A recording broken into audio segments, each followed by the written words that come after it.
Hi all, నమస్తే. మీరు ఇదే ఫస్ట్ టైం మన ఛానల్ని చూస్తున్నట్లయితే ముందుగా సబ్స్క్రైబ్ చేసుకుని బెల్ ఐకాన్ అయితే క్లిక్ చేసేయండి. ఎందుకంటే నేను చేసే ప్రతి వీడియో మీ దగ్గరికి రీచ్ అవ్వడానికి అండ్ నేను చేసే ఏ వీడియోను మీరు మిస్ కాకుండా చూసేయడానికి. అలానే ఇవాళ మన వీడియో విషయానికి వచ్చేసరికి మీకు కార్తీక మాసం యొక్క విశిష్టత, కార్తీక మాసంలో ఏ రోజులు ఏ దైవాన్ని పూజించాలి, ఆ రోజు యొక్క ప్రత్యేకతలు ఏమిటో తెలుసుకోవాలంటే వీడియో లాస్ట్ వరకు చూసేయండి. అలానే కార్తీక మాసంలో ముఖ్యమైన తేదీల గురించి, వాటి ప్రత్యేకతల గురించి కూడా చెప్తాను. దైవారాధన మాసం కార్తీకం. కార్తీక మాసం వచ్చింది. తెలుగు పంచాంగం ప్రకారం ఇది 8వ నెల. కార్తీక మాసం రాగానే తెల్లవారక మునిపే నదుల వద్ద స్నానాలు చేసే సందడి కనిపిస్తుంది. కొన్ని ప్రాంతాల్లో సముద్ర స్నానాలు చేసేవారు కూడా ఉంటారు. అలాగే ఇంటి ముంగిట కార్తీక దీపాలు లక్ష్మీదేవి నివాస స్థానాలన్నట్టుగా వెలుగుతుంటాయి. ఒక పక్క కార్తీక సోమవారాల్లో ఉపవాసాలు చేసేవారు ఉంటారు. మరోపక్క ఏ నెలలోనూ లేని విధంగా వనభోజనాలు కూడా ఈ కార్తీక మాసంలోనే ఉంటాయి. ఈ నెల శివకేశవులిద్దరికీ ప్రీతికరమైనది. ఈ నెలలోనే శివుడు త్రిపురాసులను సంహరించాడు.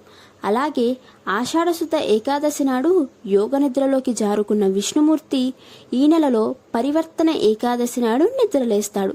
ఈ మాసం హరిహరులకే కాక వారి పుత్రుడైన అయ్యప్పకు కూడా ప్రీతికరం. అయ్యప్ప దీక్ష చేసేవారికి ఈ కార్తీక మాసం ముఖ్యమైనది. ఈ నెల నుంచి మకర సంక్రాంతి వరకు ఎక్కువ మంది అయ్యప్ప దీక్ష ప్రారంభిస్తారు. ఇలా ఒకటేమిటి, కార్తీక మాసం యావత్తు దైవారాధనలతో కూడి ఉంటుంది. ప్రతిరోజు ఏదో ఒక దైవానికి సంబంధించిన ఆరాధనలు చెబుతారు. కార్తీక శుద్ధ పాడ్యమి. దీపావళి తర్వాత వచ్చే ఈ తిథిని బలిపాడ్యమిగా పేర్కొంటారు. ఈ రోజునే విష్ణువు బలిని అధోలోకమైన సుతలానికి అధిపతిగా చేశాడని చెబుతారు. ద్వితీయ. ఈ తిథిని యమద్వితీయగా కూడా పిలుస్తారు. ఈ రోజునే భగినీహస్త భోజనం చేయాలని అంటారు. తదియ. ఈ తిథిన పార్వతీదేవికి కుంకుమార్చనలు చేస్తారు. చతుర్థి. ఈ తిథి నాగుల చవితిగా ప్రసిద్ధి. ఈరోజు నాగ ఆరాధన చేస్తారు. పాములను సుబ్రహ్మణ్యేశ్వరుడిగా ఆరాధించే ఆచారం ఉంది. ఈరోజు నాగసుబ్రహ్మణ్యేశ్వర స్వామి పుట్ట వద్దకు వెళ్ళి పాలు పోసి నివేదనలు సమర్పించి వస్తుంటారు. పంచమి. ఈ తిథిని జ్ఞాన పంచమిగా పిలుస్తారు. పేరులో ఉన్నట్టు ఈ తిథిన జ్ఞానానికి ప్రతీక అయిన సుబ్రహ్మణ్యేశ్వర స్వామిని అర్చించాలి. షష్ఠి. ఈ తిథిన కూడా సుబ్రహ్మణ్యేశ్వరుని ఆరాధించి ఒక బ్రహ్మచారిని ఆయనగా భావించి పిలిచి భోజన తాంబూలాదులు ఇచ్చి ఎర్ర అంచుగల వస్త్రం దానం చేస్తే వారికి సంతాన ప్రాప్తి కలుగుతుందని నమ్మకం. సప్తమి. ఈ తిథిన సూర్యారాధన చేసిన వారికి తేజస్సు, ఆరోగ్యం కలుగుతాయని అంటారు. అష్టమి. దీనిని గోపాష్టమి అని కూడా పిలుస్తారు. ఈ తిథిన దుర్గాదేవిని అర్చిస్తారు.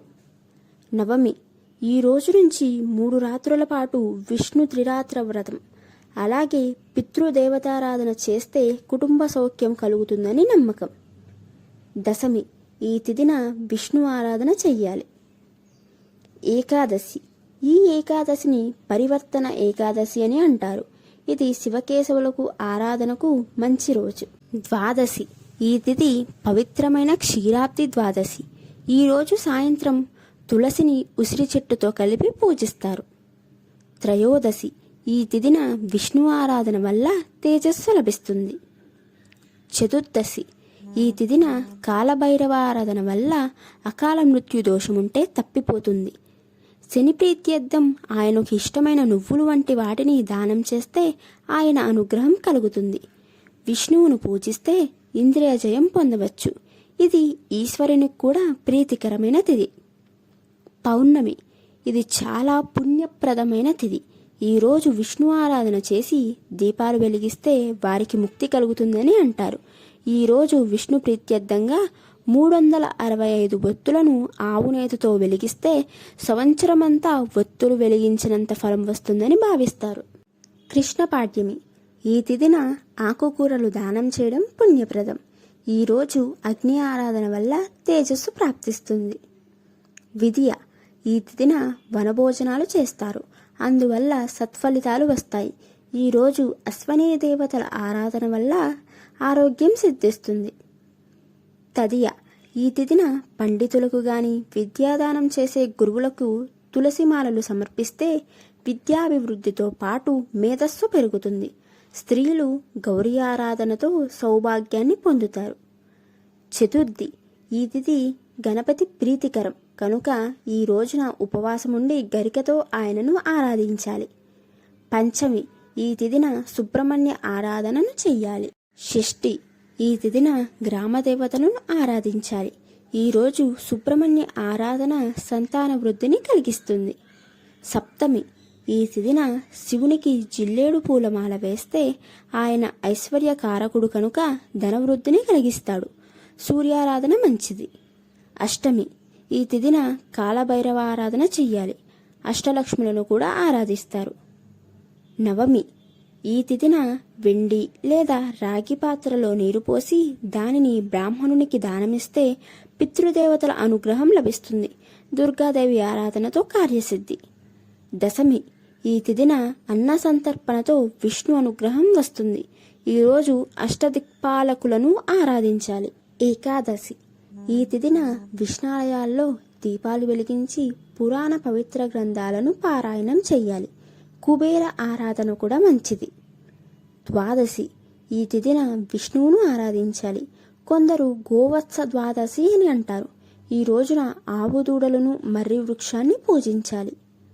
త్రయోదశి, ఈ తిథిన యముణ్ణి ఆరాధించాలి. ఈరోజు నవగ్రహ పూజ చేసిన వారు గ్రహ దోషాల నుంచి విముక్తులవుతారు. చతుర్దశి, ఈ తిథిన శివ ప్రీత్యర్థం మృత్యుంజయునికి పూజ అభిషేకం చేయాలి. అమావాస్య, అమావాస్య పితృతిథి అయినందున ఈరోజు వారి ప్రీత్యర్థం స్వయం పాకం ఇవ్వాలి. దీపారాధన అనంతరం విష్ణుమూర్తికి శివునికి కొబ్బరికాయను సమర్పించాలి. అండ్ మీకు వీడియో లాస్ట్లో important dates of the Kartika masam చూపిస్తానన్నాను కదా, ఇవే ఆ ఇంపార్టెంట్ డేట్స్. అలానే ఇప్పటి వరకు వీడియో చూసినందుకు థ్యాంక్స్ గైస్. అండ్ మీకు ఏ టాపిక్ మీద వీడియో కావాలో కామెంట్ చేయండి, నేను ఆ వీడియోస్ తప్పకుండా చేస్తాను. And subscribe for the most interesting videos. Bye guys.